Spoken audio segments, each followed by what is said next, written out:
starts things up, or even Diamond starts things up with the Malphite ult into the Evelynn ult. The Flash Crescendo comes in there as well. The team is locked up, and you just evaporate them with whatever damage you have left over. Sona is pretty much the best follow-up CC you can get from a support, and so that works so well for this comp, on top of the fact that if Candy Panda can't dodge an unstoppable force, he's going to have a really hard time dealing with Malphite. She's an attack speed-based AD carry more so than someone like, for example, Varus or Ezreal, who can get around using abilities for a little while, and so it really hurts having to fight a Malphite.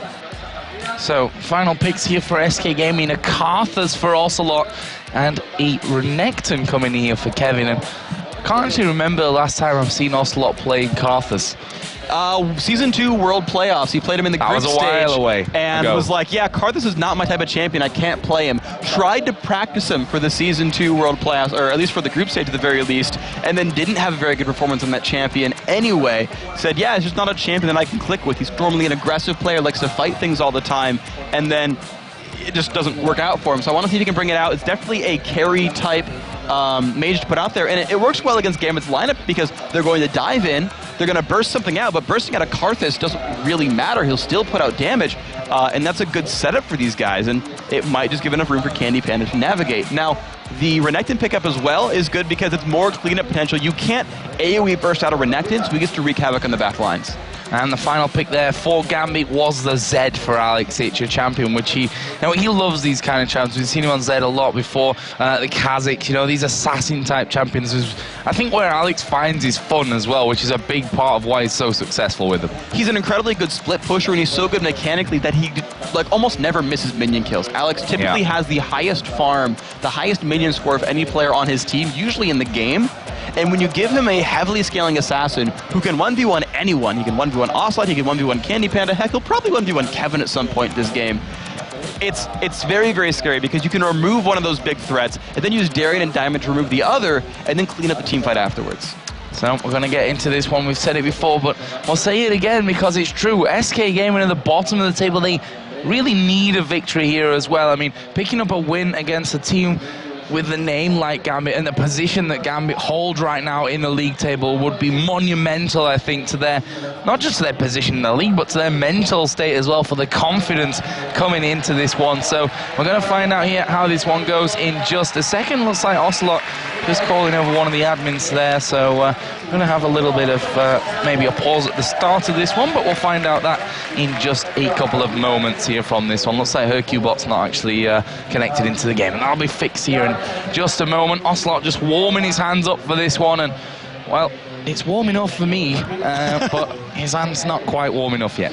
And I want to also point out what is at stake in this game right now, because we're a little bit over halfway into the season. We know the playoffs are coming in just a few weeks. It's a 9-week season. Now, granted, week 9 is a super week, so there's going to be 5 games per team at the very end there, but this is week 6. There's only so many games left for these guys, and so you always want to think about standings a little bit.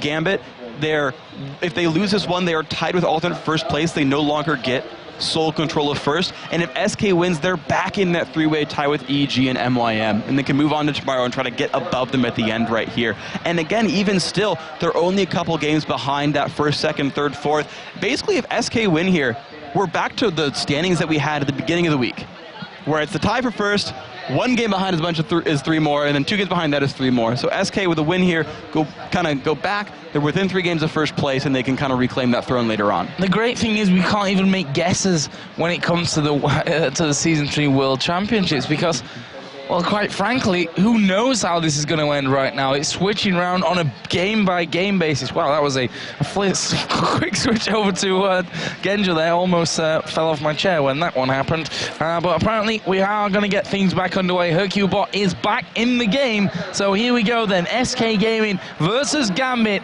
in game. Free level 1. We've got a hook for Nif. Are we going to see any action, though? SK...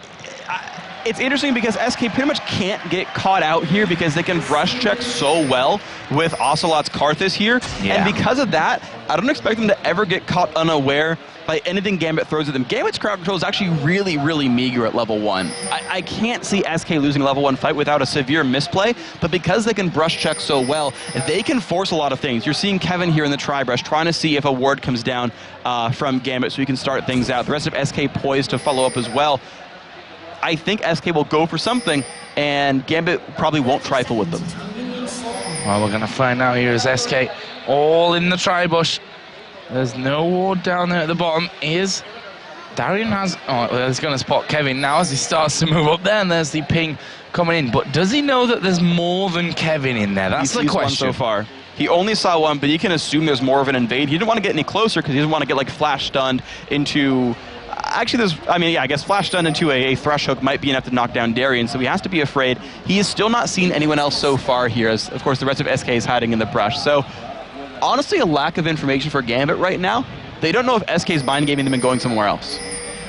Kevin actually is headed to the top side, and he may just show himself there to kind of give that game, or so to speak, give the game away, which obviously is not true, just to bait Gambit into thinking that that's going to be the case. That pink ward, they're going to allow him to take down that ward, and look at that. Darian having to back off, SK getting themselves over, they're going to take the blue. They know the invade's coming because Karthus actually cued Darian right there, and he saw it come out, so he knows the late waste came down there. Darian spots it, gets hooked though. He gets hooked, but are they going to follow through? Well, Nif is, the rest of the team not quite on the same page from this one, and Nif is going to pop that shield and force him to back away. Diamond has done his red buff. They're looking to steal back the blue that they've just had stolen away themselves. And of course, Darian as well is well equipped to sit in this 1v2 and survive. He opened Doran's shield. He got deep points in utility to grab the extra little biscuit right there for more regen. He's going to have points in defense for more reduced damage from champions. So we'll trade the buffs back and forth. It won't turn into much. Good reads by Gambit to know the invade was coming. And I feel like Darian, oh, he got hooked again. He did get hooked in this one, but he's not got the damage to get through. A Malphite starting out there with that Doran shield. It's going to force him to break through his pots, though, and make him very, very cautious about this lane. If caution is a thing that Darian has, he's a very entertaining player to watch on that front, because I think he has a play style that we just don't see from any other players. He's pretty hardcore. He's pretty reckless, he goes pretty ham, and the guy gets caught out sometimes. He actually opens up with a sight stun every once in a while just to help cover that play style a little bit. And then if it works out, and sometimes, unfortunately, he has a rough time of it.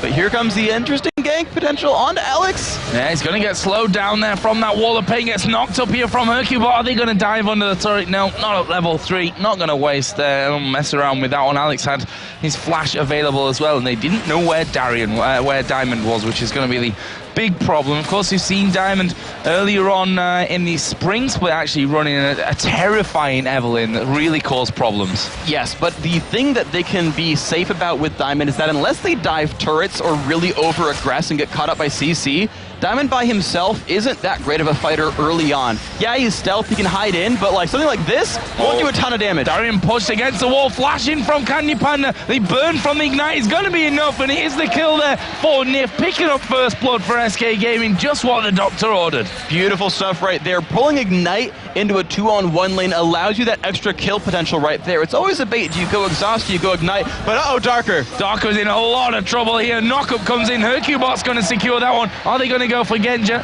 No, not quite yet. And there's a brilliant statistic from Nif. #1 kill participation in the EU LCS right now, being involved in 80% of the kills that SK have brought down. Well, the stat just went down because SK got a kill in the top lane that Nif wasn't there for. But what you saw right there was... True story. Yeah, I mean, technically Nif just got his stats hurt. Good job, SK. Way to hurt your teammates. But that's the difference between the junglers right here. Hercubot has a dash, a slow, and a knock-up by level 3.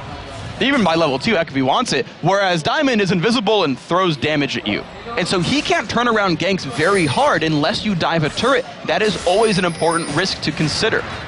Yeah, he can stick to you though, you're obviously getting that speed out from him, but it's definitely not the same as a knock-up and a slow. You can't compare that one for sure, so we'll see what Diamond can do when he tries to get involved. Alex Ich going for a second Doran's Blade. Ocelot opening up double cloth armor towards that Seeker's Arm Guard. He knows that he's going to get harassed out by Alex Ich and wants to turn it into a farm lane. He can go tier, he can go Catalyst later on, wants to make sure there's no all-in potential. Oh, Darian getting hooked. He's going to get flayed back, gets knocked, not quite against the wall, so the stun didn't come out.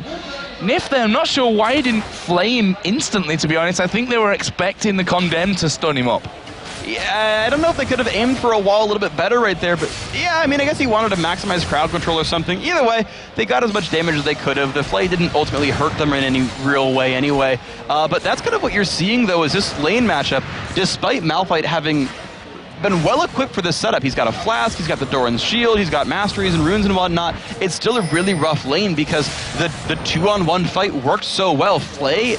Thresh hook into condemn into constant damage output works. Alex going in here on towards Ocelot. He's going to get knocked up as Hercubot is there. Flash has been burnt all around as Diamond comes in. It's Alex, though, that is able to get that kill. The question is, how can they finish off? There's the flayback. Nif picks up his second. Diamond in all kinds of trouble. He gets knocked up from that one. There's a lantern to give Hercubot the shield. Flash is coming in. Can they finish this one off? He's a tough little sucker to get a hold of, and Hercubot goes underneath the turret.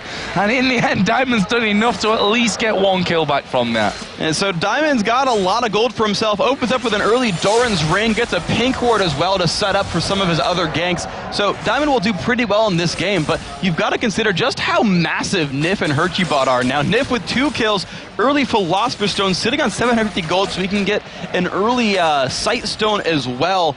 It is a guy who's going to be very scary on Thresh. Very smart roam by Nif to consider getting into that fight. Yeah, the timing on it was impeccable, to be honest. Right place at the right time. Right now, though, he has left, of course, Candy Panda down in this bottom lane on his own. Darker at level 4, Genja at level 5, so they've not got that big CC that they're going to be relying on to lock Candy Panda into place, although Genja probably not going to be far off from getting that chain of corruption. But look at this, Hercubot is coming to the bottom again.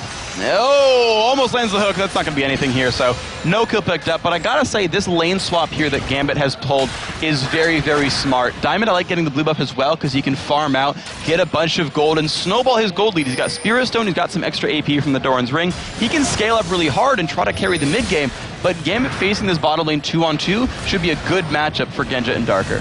And look at that damage there that Alex has put out. Again, double Doran's Blade, as I said before, got a long sword in there as well. Seeker's Arm Guard is done for Ocelot, but he's taking big blasts of damage as a hook. He's going to land here on towards Darker. Flay actually not knocking him like they wanted, but Candy Panda got the damage now with that double Doran's Blade in there, and that's another kill coming down for SK. The danger is as well, once that Vayne starts picking up the kills later on, he's going to be a beast as Diamond steals away the blue. He also took his blue, don't forget, just before. Yes. So he is massively counter-jungling Hercubot right now. You're seeing 36 to 26 in minion kills. That's incredibly good here for Diamond. Yeah, he's had one less gank to be a part of, but in general, he's going to still do very well. He's a very, very feared jungler in Europe for a good reason. Nif unfortunately made me a liar, landing a hook onto Sona. Okay, that'll get you some kills, so congrats on that one, but it is thing to be afraid of here. Oh, Alex going in there. He's already used the shadow as he goes backwards on towards Ocelot here. Alex going very low, actually will be finished off. And the death mark not enough to finish off Ocelot, who right now he's got 1 kill to his name, that one there. The 2 assists as well, and it's just about survival and hoping that Hercubot's in the right place at the right time when that happens. It's incredibly impressive, though. Hercubot has been part of 4 of his team's 6 kills right here. Him showing up to these battles, right, this early game lead that we normally see from SK Gaming, a lot of it comes down to the junglers being incredibly intelligent about where to go. So while Diamond has done a good job counter-jungling, he's not been able to force battles because that's just simply not something that Evelyn does. Oh, Candy Panda going in here. There's the condemn. Actually flashed away from it just at the right time there. And, well, I say at the right time. It's never really the right time to be using a flash if you're in that bottom lane at this point. But, no, staying alive, that's the important thing. No more kills for Candy Panda is the name of the game. And Darker still does not have level 6. He's 5 barely. So no crescendo for another at least minute or so. And Hercubot, if he wants, can just show up that lane again, try to force the gank down, make Darker 0-3. It won't be hard. And look at him. He's at the bottom side. Yeah, and the thing is, if he gets hooked, he's absolutely... There's no way he's going to get out of that because Thresh is level 6 now. As soon as the box goes down, he's got no flash. He's going to be a dead man from that. They need to just hope that Diamond is in the right place, as we do see him come around, but there's a pink ward in the brush. They'll spot him early. Diamond does know he needs to counter gank this. He assumes from the flash being down the low level of Sona that there's likely to be a gank around. But the fact that it hasn't happened yet makes him, well, maybe not so much. Maybe I'll go towards mid. Maybe I'll look something else. But there's the catch. There's the hook on towards Darker. There comes the Cardless ulti as well. And Ocelot picks up that kill at the end there. And again, just pure coordination. Hercubot even managed to get in there in the bottom. Didn't quite get himself an assist for it, though. But they have the numbers to try to push this turret down. Diamond has been forced to move over to try to hold on to the lane and wave clear. But they could even dive Diamond here. Are they going to, though? Let's see, red buff on Hercubot as well. That'll give him a bit more control as we see them start to work in there. There is Diamond being spotted. He's going to actually use his ultimate. Was knocked away with the condemn there from the hook, actually, from Hercubot. They're going to go in towards Diamond. He gets hit by the one wall of the box, but SK not wanting to risk this one. Now Alex Ich is coming down. They need to escape as quickly as possible. Candy Panda actually flashed over the wall there. That was really well played by Diamond. Popped his ult down, slowed the team, said, look, if you start aggroing on me, I'm going to outrun you, you'll take turret aggro, and he put so much pressure on Nif. The rest of the team dived in. Candy Pan and Hercubot wanted the kill. They actually went on to Genja, who flashed away, and Diamond forced Nif out, said, oh shoot, now it's a 2v2 under turret, we can't do that anymore, and actually forced Candy Panda as well to flash over the wall. Oh, Dragon has been started. Hercubot and Candy are coming around the side. Both junglers have the smite available, and I think wisely there, Gambit decide not to continue, although Alex Ich did start to come down. That's 2 pink wards actually put in position there from Gambit. Not quite sure that they wanted to really set that up, how it's gone. We can see that Alex winning in the CS now. It's only a 2 CS lead though. He's got that Vamp Scepter, so going straight up to the blade of the Ruined King. And that makes him a very, very scary man to deal with because he'll just start one-shotting you. He's got some time to go until that is done, though, is the problem. So Alex is still a little bit weak. You can see the early arm guard rush there for Ocelot. Just wants the armor, going for an early catalyst, wants the health as well. And Ocelot is staying out of reach of Alex's kills. That's the thing to really consider right here, is that he just wants the farm fest and he's getting there. And he can just keep scaling, and then it's just a matter of now can they survive the late game assassination when that eventually happens. Which, you know, he'll almost be not too bothered about because of the fact that he is Karthus, and a death in the middle of the team means that he's technically doing his job in there as well and bring the Requiem down at the right time. So we'll have to see where Alex is going. You'd have to imagine that Vayne is going to be the big primary target here, especially as we go later. And this time around, blue buff is going to be given over to Gambit. Obviously to Gambit, but to Alex. I mean, both are correct, and we'll see if the second blue buff goes to Gambit as well. Last time it was stolen by Diamond, so there's of course a potential there. But the risky thing now for Gambit is they've not found any openings for a while, and you can't just rely on Zed to carry. He's typically not, in team fights at least, that hard of a carry, unless he can out-duel someone and force lopsided engagements where his team can win like a 4v3 because Zed pulls more than one champion over. You don't get to just force battles right here, so there's a long road ahead for Gambit Gaming if they want to pull this one out. They're still down almost 4,000 gold. Alex will keep trying to farm, and he'll do a pretty good job of this one, but if SK finds this mid-game stride where they actually force engagements, they're in a great place to close the game out. Putting decent damage onto Alex there as well. And one thing I've just noticed, Genja has no tier right now. What is this madness, Freak? I think he realized that tier Varus was a really silly build. We kind of theorized that he was building tiers for his lost support Edward, that he was, you know, unfortunately we lost one of our fellow men, but I think this time around he's happy with Darker's performance and also realized that really you just don't build tier on Varus. Yeah, I think your analysis of that one may just be correct. I was talking to some of the pro players who shall remain nameless for this one, and they any AD carry ever? An AD carry it was, and they were just like, well, I don't really get it. He just likes to do it because why not? And you know they're winning games, so who are we to say anything about that one? Right now, Ocelot going to be getting a blue buff here if he doesn't keep resetting it and then run out of mana and have to auto attack it all day long. That's threatening. Yeah. Auto attack Karthus is dangerous times. There we go. Gets himself the blue buff finally. And right now he's not too bad in terms of the farm, and he's not allowed Alex to get those kills. So in a way, he's really been doing his job nicely here. Almost got that Rod of Ages now finished up as we see Diamond sneaking in towards Kevin in the top lane. He's got that Sunfire Cape already. Only got those tier 1 boots, as does Darren and Diamond. But if those ultis come down on top of each other, could be very, very dangerous here for Kevin. The thing is going to really be, can Kevin land the first part of Slice and Dice onto Darren to get a second dash? If he can, he'll build enough space to get back to his turret and probably survive, but if the positioning is good enough for Gambit, they can take him down. Oh, you see, bit of damage being exchanged here. Kevin, he's going to be going into this one. Here we go. Ultimate comes out from Diamond. Are we going to see him put down the unstoppable force from this one? He's holding on, and there is the flash away. Darian's right underneath the turret. Where is the unstoppable force? Not really doing as much as he wants to. And here comes Ocelot from this one. He's going to get himself 2 kills there. Evelyn was underneath the turret. an incredible stuff there. I can't believe that just happened. He flashed it. He flashed it. I didn't even notice that he'd done that. It was too fast for my eyes even. And then Ocelot turning things around for a double kill at the end. Fantastic. Brilliant. Amazing. Absolutely phenomenal. You can't throw enough superlatives at the play right there from Kevin. He couldn't get the second dash, which meant that he was definitely available to be unstoppable force, but he basically mind gamed it. Said, all right, Darian's going to go for it when the slow wears off now. And just, they moved equal distances, got far enough away, used the empowered stun actually to manage to lock Darian under the turret and said, look, you didn't finish your Sunfire cape yet. You didn't eat your Wheaties this morning. You're not tanky enough to deal with the turret. And then the Karthus ult came down. It was absolutely beautiful. And of course, with the power play, they got the bottom lane, they got the dragon.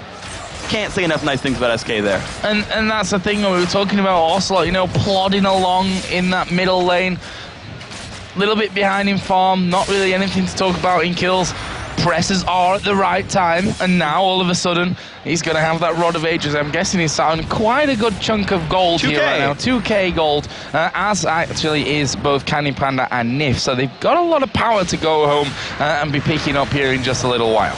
Yeah, so basically the matchup that Ocelot wanted was one that was just sit there and farm. Sure, Alex Ich built a little bit of a minion kill lead because he's just that good. He kept pushing Ocelot to his turret the entire time. And when you get pushed to your turret the entire lane, you'll miss a couple of minions once in a while. It just will happen. But Ocelot can help his other lanes by pressing R. Alex Ich can't do that. He can't even help his own lane by pressing R because of the early armor picked up by Ocelot. So despite a minor minion kill deficit, he's had more impact on the map, which you saw right there in the top lane. And there's Diamond. He's going to be coming straight through a ward. And Kevin spots that one happening. And he's not going to fall for anything this time. Or maybe he's trying to lure him in for those 2 kills again as we see the wall of pain going down on towards Alex. The exhaust is down here as well. He's going to put the pressure down and he might be able to turn it around here on towards Hercule. But Darker manages to secure the kill. And then in similar fashion to that top lane, the kill turnaround right under the turret coming out of Gambit. Great Grishana picked up there, and the unfortunate whiff by Hercule on the ulti did not give him any bonus armor or MR, and when you don't get any of the bonus stats there, it really removes the core tankiness of Xin Zhao, and the turret just brought him down. So, it's a good turnaround right there. The Sona counter engage, actually I believe flashed for it as well, just did everything he could to keep his teammate alive, and Alex with an assist, it's kind of nice. So SK looking at getting turret number 2 as they manage to land the hook onto Diamond. Not going to go under the turret for it. Diamond does have his ultimate available as Candy goes flying back on the Dark Passage, and they'll be safe for now. And I want to point out what Candy Panda has done is, after Blade of the Ruin King, he rushed a Negatron Cloak. He's trying to get away from the burst combo of Diamond and Darian, and potentially even the Quicksilver Sash to drop out the heavy crowd control this Gambit team has. It's interesting because he's kind of sacrificing potential damage output to do this, but considering how rough of a lane Genja and Darker have had, you know, he's still keeping up pretty well. So Kevin in the top lane, he's got pink wards all around him. Don't think that he knows that Diamond's there, or he could be just baiting him out. I'm not sure if he walked over one of those pink wards earlier on, as Diamond there will get spotted. So they know that the Evelynn is inside of the brush, and he just said, oh look, Hercubot's here. They were trying to lure us in for that one. And that would have been such a good counter gank as well, because the crowd control was there, and even without flash available for the SK top laner, it just would have been enough for them. So SK though, they're trying to find their footing at the very least in pushing together the mid game right here. 19 minutes in, this is the time that SK normally has a rough time really making things happen, and they're slowly pushing turrets in. They're keeping the gold lead at 4,000, but you've got to be careful of Gambit potentially turning things around with their hardcore engage composition. And there we go, Ocelot getting Wall of Pain down on towards Genja, who's doing his best to dodge those lay waste right now. They certainly do hurt already. Needs a large rod added in onto the top of that Rod of Ages already.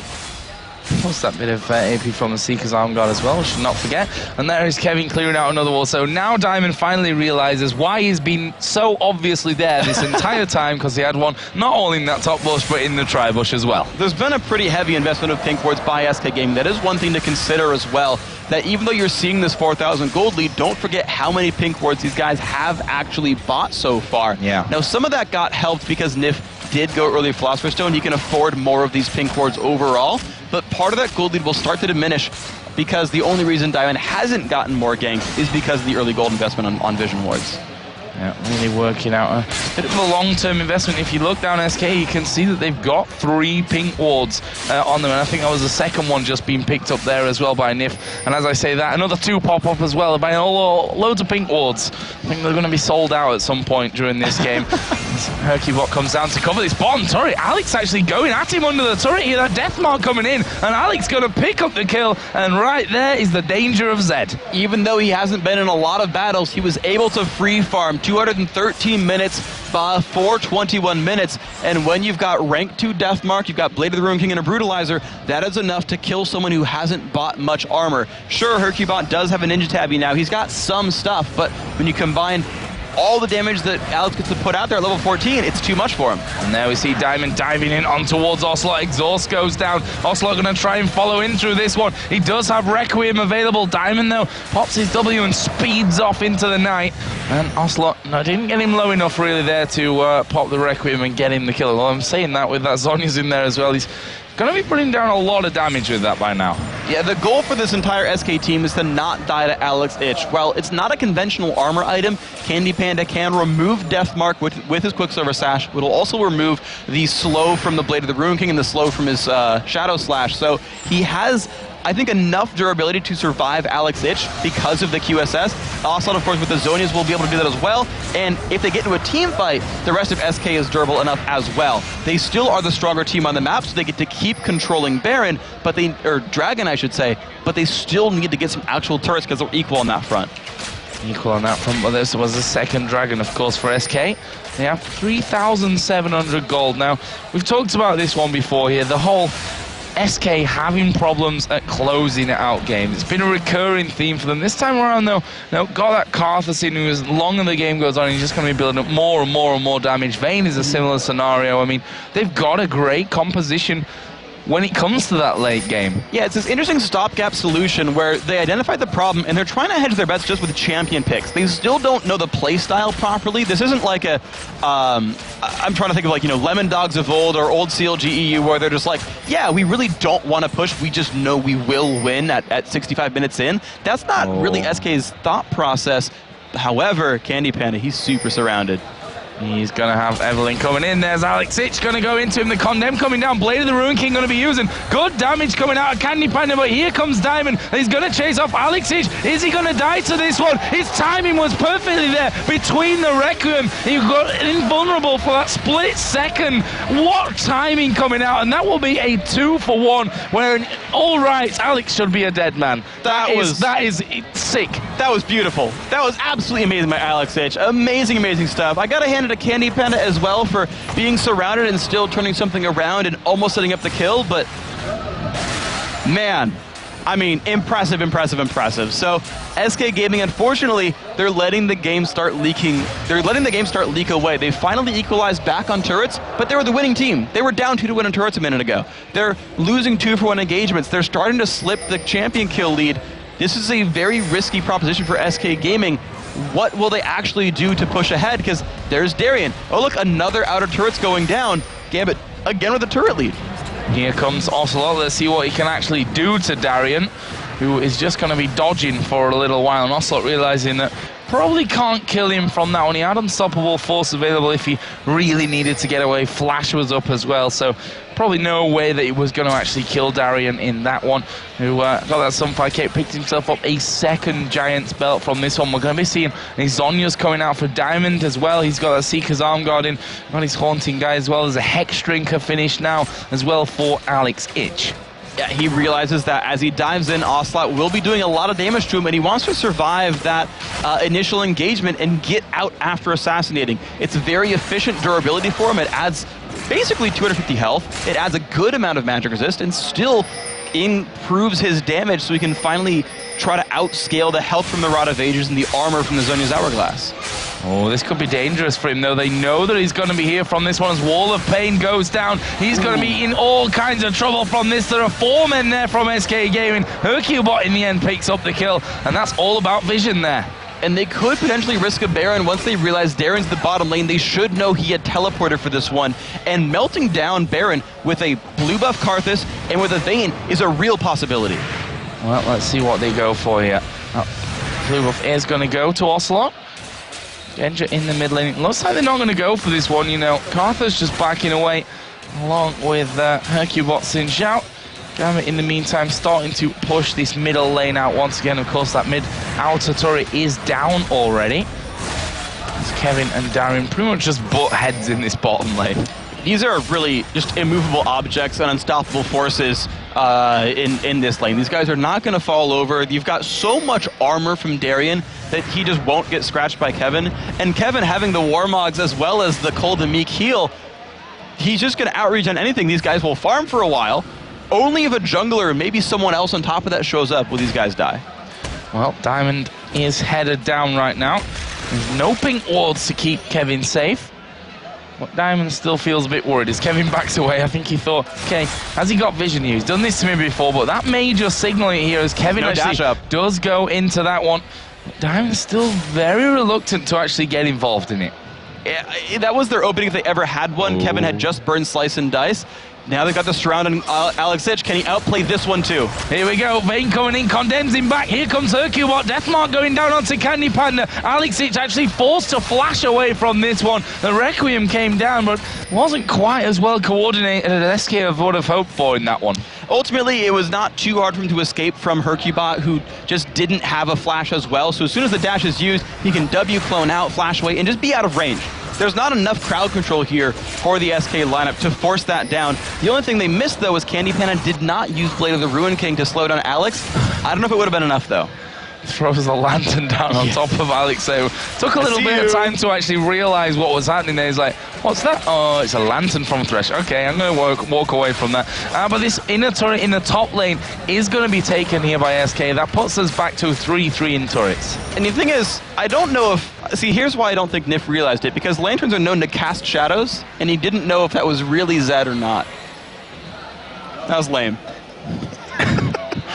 Didn't know whether to laugh or cry there. Probably cry. That was horrible. So Gambit just getting a few wards down on that top side of the jungle. Want to make sure that Baron is going to be clear, but there's a pink down. He's going to lose that one, but the pink of his own will clear out the one on that curve push there on the side. Candy Panda on the top lane had previously pushed that one out. Darien now pushing that one back in, and we're at the half an hour point of this game. It's now 3,500 gold that separates them, so it's not even that much at this point. You know, a dragon and a turret for Gambit, and it's back in their favor.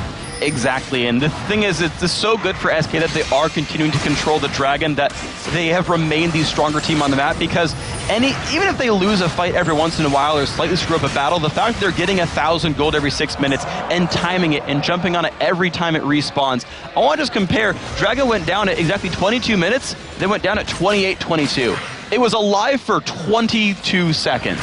22 seconds, and now here comes another fight in mid though.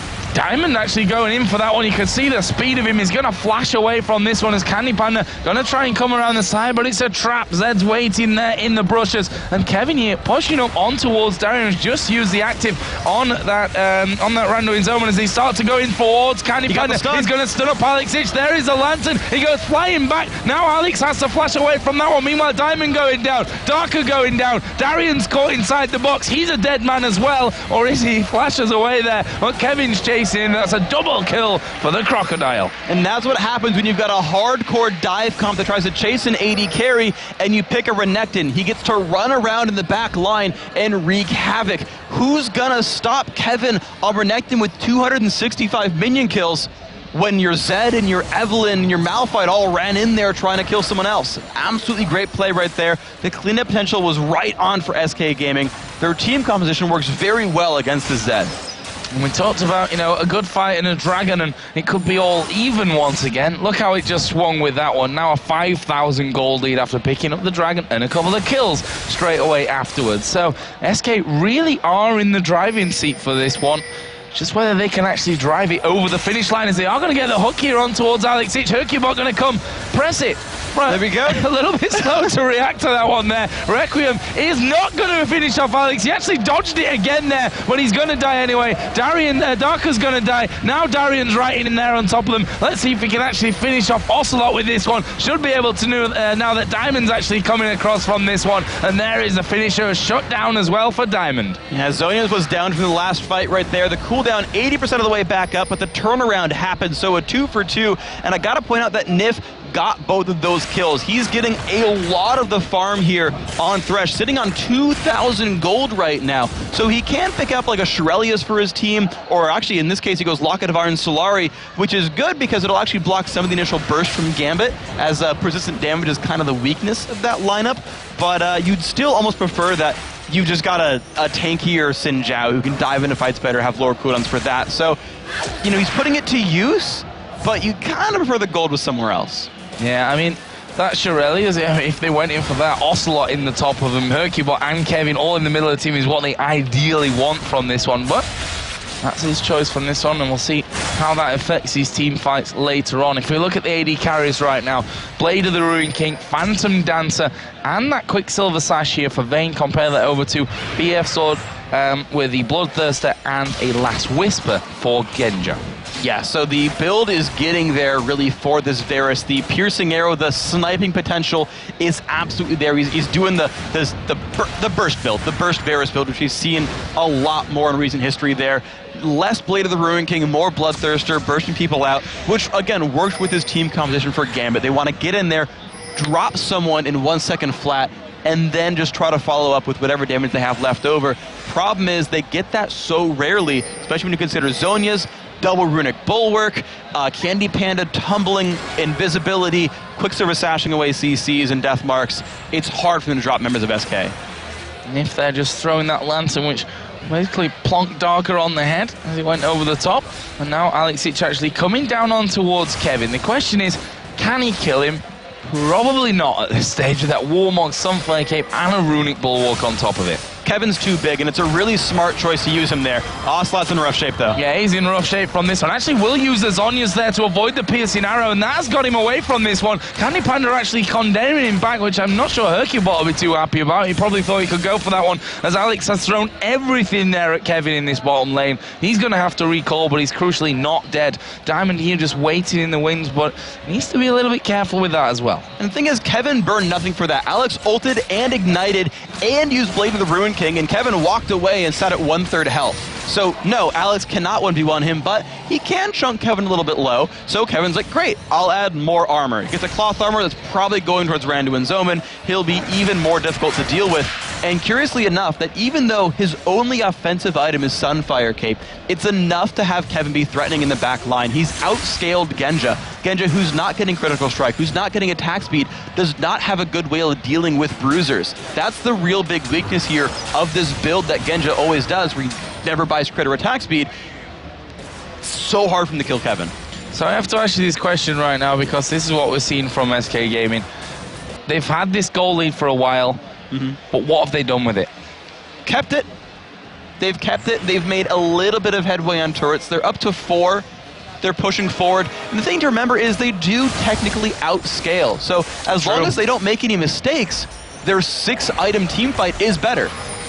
Mistakes like this, as Nif going to get caught out from this one. Ocelot actually coming around the back there, as we are going to see the Unstoppable Force coming down on towards Ocelot. He's in all kinds of trouble, has to use his Zhonya's. That'll save him from a little bit of damage, but Alexic will finish that one off as Kevin now diving in there. Requiem going to come down. Diamond's at half HP. He will Zhonya's away from that one. Alex going half back into the fight. Here comes Candy Panda from the side, though. Barrier used by Genja. Candy Panda's not been focused fast enough here. They're going to clean house. It's a double kill for Kevin, a triple kill for Kevin. Can they finish off here onto Darian? They almost certainly can, as a knockup comes down. Darian running for dear life. He's going to get finished off. It's the ace from SK Gaming. Just as I said, what have they done with it? Nif got caught out of position, and SK turned it around. And that's what happens when you run multiple threats on a team. Gambit spent so much effort getting rid of Ocelot, and he's like, if you're going to kill anyone on the team, it might as well be Karthus if you're an SK fan right here.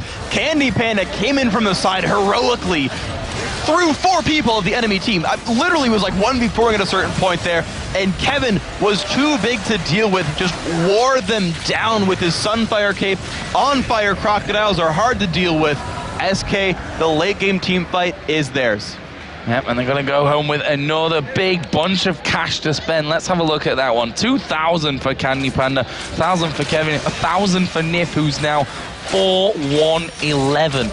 Incredible scoreline coming out on Nif. As we said earlier on, maybe should have been going to other people, but they got the kills, and that's the important thing, I suppose we can say here. And it's allowed him to pick up more items. I mean, compare him over with the support on the other side there with Darker, and those boots, some ability in there. Darker going for the Ninja Tabi, which not that big a thing, got enchantment on them as well. But that Locket of the Iron Slurry, just that alone, we saw it used actually, crucially, when Nif and Ocelot were pretty much caught out. He used that Locket a little bit earlier on, and that saved a lot of damage onto them. Yeah, and actually, most importantly, he's also been able to wear Oracles for a while. Yeah. I want to share a random statistic. The Philosopher's Stone Gold accrued 936 for Nif, versus 26 just now picked up for Darker. So Nif actually snowballed part of his early game lead by getting the early GP10, and it's enough money now, right? 900 something gold to afford him a lot of those pink wards and a number of Oracle's elixirs. Now his is just timed out, so he's got to get a new one once he gets enough money for it,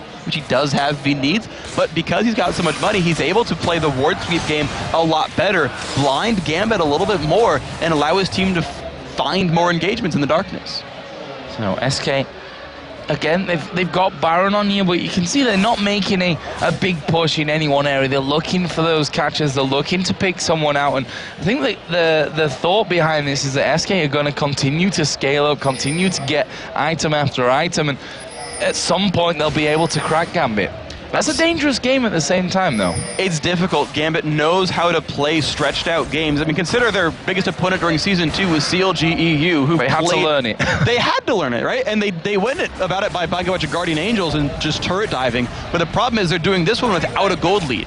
Normally it's like, well, we got ahead, but we can't kill your base, so we'll buy GAs and do it anyway. This time, they've got to hold on to this one, channel their inner CLG EU, and turtle out until they can get a little bit more of an equal standing. Problem is, with SK holding Baron, they can siege this pretty easily. Yeah, and those minions going to come in for this one. Are Gambit going to give this one up? They're not a team that likes to give anything up, actually. You'll never see them surrendering. And they are still hanging around for this one. Candy Panda getting up close, tanks a hit or two from the turret. And they wait for more minion waves to come in. This is going to be a real test of SK's character. The finisher of this game and how they manage to do it is Candy Panda taking another couple of big hits there. And that will probably scare him off for a while. Yep, he's going off. He's going to try and heal from the wolves. He'll be able to do that pretty easily right here. He's got enough attack damage to get most of his full health bar back. But here comes the engage 5v4. Yeah, 5v4. This could be dangerous. Diamond actually going into that one. Yeah, 4v4 because Darian is up in that top lane. Now it'll be a 5v4 as Candy Panda comes back into it. There is the teleport on Darian, don't forget, as Candy Panda just tanks up the turret, dodges the piercing arrow. If he can do that, they're going to have this turret away within the next, maybe the next wave even, or certainly the one that will come through after that one. If they don't dive in this wave, they're going to have to give it the turret. You're seeing them walk back. The wall of pain is there. Does Darian start this? No. No, he's going to try and back away. Kevin might start it, though. Hercubot coming in as well. Randuin was used there by Darian, and that stops them chasing in for now, but this is fine for SK Game. If they make baby steps like this, at some point, they're going to win the game. At some point, they'll get all the way across the finish line with those steps, and of course, Gambit have bought enough time to bring the Baron buff down to 10-15 seconds remaining, so they managed to hold on to one tier 2 turret. The mid lane tier 2 turret is still alive right here, so Gambit at least hold on to that one despite losing Baron, despite losing a couple team fights, so they do control the map still decently. Yes, they're behind, but they seem to know how to play from behind pretty well. They've got the potential to, again, just get catches. Their team are so good at hardcore engaging fights that they can always make that happen. And don't forget that Alex is still a very good duelist. With the Hex Drinker, with a bunch of armor pen in his build, he can burst someone out. If he gets the split pushing, he'll require a lot of effort to get rid of. We've just seen a couple of pickups coming in here. Giant's Belt now added in. Headed up towards the Randuins is Kevin. And at that point, with that Warmogs and that Sunfire Cape in there, he becomes a very difficult target for Alex, for Genja, to really be bursting down from that front. So, with the Elixir coming in as well for Ocelot, so that's going to indicate that they might want to get involved here soon, as Alex just dodging away for Candy Panda. He doesn't want to fight head-to-head with him now. And the quick service sash seems to be enough to tip the favor towards Candy Panda. Didn't go extra armor or health, but said, look, if I remove Deathmark, I know I can outduel you just with my lifesteal and Blade of the Ruin King cutting and invisibility. I can just drop all your damage output there. So the fact that Candy Panda, at least in Alex's opinion, wins that 1v1 really tips things in their favor, because they don't get those free split push engages anymore. Oh, there's the hook, almost grabbing Diamond. He was running perfect angle, but didn't quite have the range on the hook.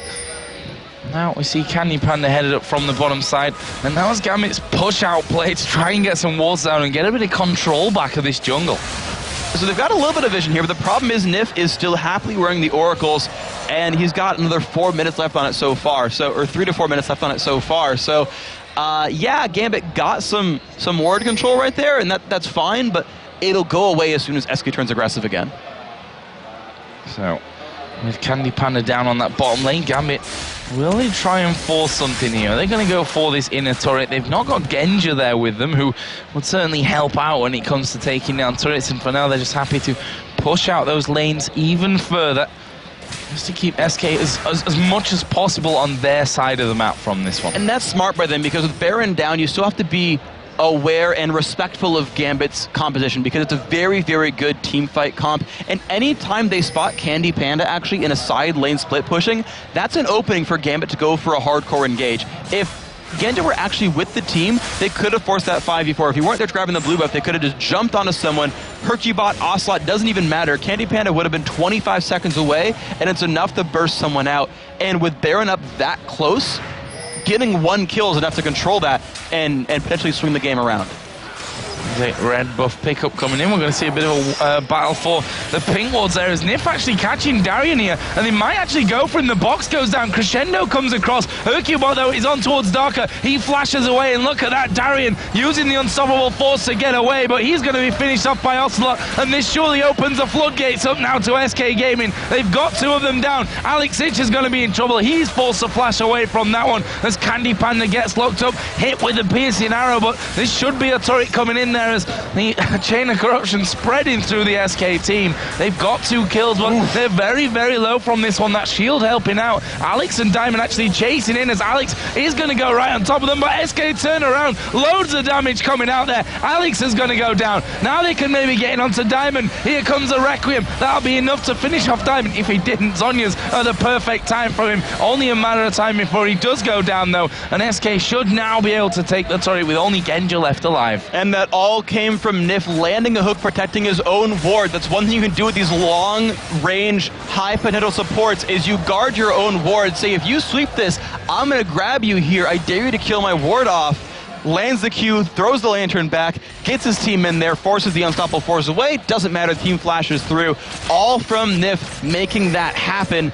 They've got the damage output that if they can force the engage, right? If they can actually make these battles start, they're in great shape. Oh, Darian actually, he's right back in there. He's teleported onto the ward, and, well, I'm not sure that he's going to be able to survive this one either. I mean, he's pretty damn tiny. It took 5 of them to take him down. Hercubot being hit there by the piercing arrow, but they do see a target, so the likes of Darker and Genja, and Darker going to get absolutely shredded. Darian's a dead man for the 2nd time in as many minutes from that one as he respawns back in. Baron is available, but look at that. SK Gaming, no risks.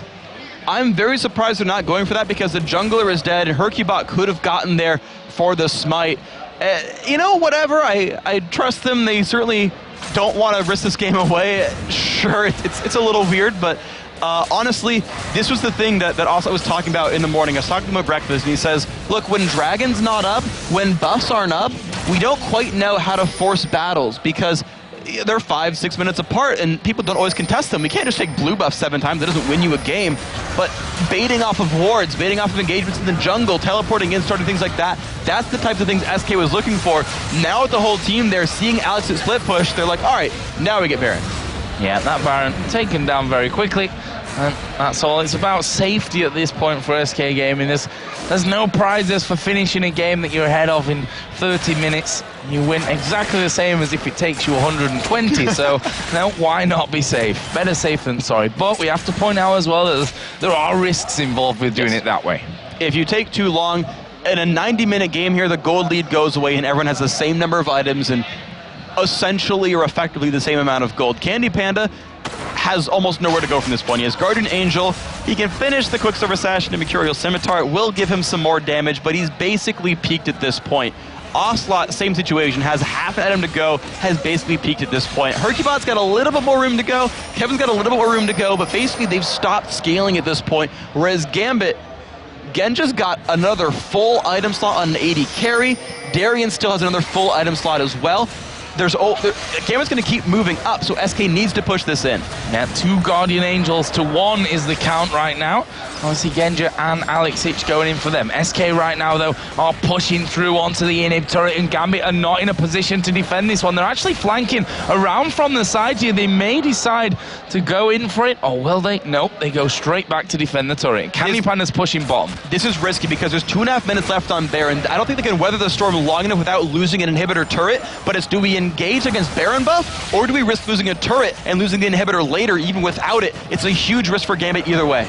Well, they are going to be able to take that one down as Darien going to get caught here, but look how tanky he is from that one. Here comes Diamond from the side. Crescendo is a beautiful one. It goes on to 3 of them. Darker going very, very low. Diamond going to be forced to use that Zhonya's Hourglass, and as it comes up, Candy Panda rips him to pieces. They're falling here. There's 3 men down to the no kill so far for Gambit. That inhibitor is dead, and they're going to go onto the bottom side, take the turret, and take inhibitor number 2 as well. This is likely going to be enough for SK Gaming. They've got minions flooding into the base. They're trying to get the catch. They get the stun into Alex. Wow, massive damage coming in there from Candy Panda as well. There's Guardian Angel still up for Alex and for Candy Panda here, as we are going to see Genja trying to piercing arrow them down from that. Those 2 GAs still alive, as we are going to see him going on towards Candy Panda. He gets knocked straight back away. GA still not popped, but SK are going in on towards the Nexus turret. The first one already gone. The second one doesn't stand a chance. Alex trying his best to come over from the side, but SK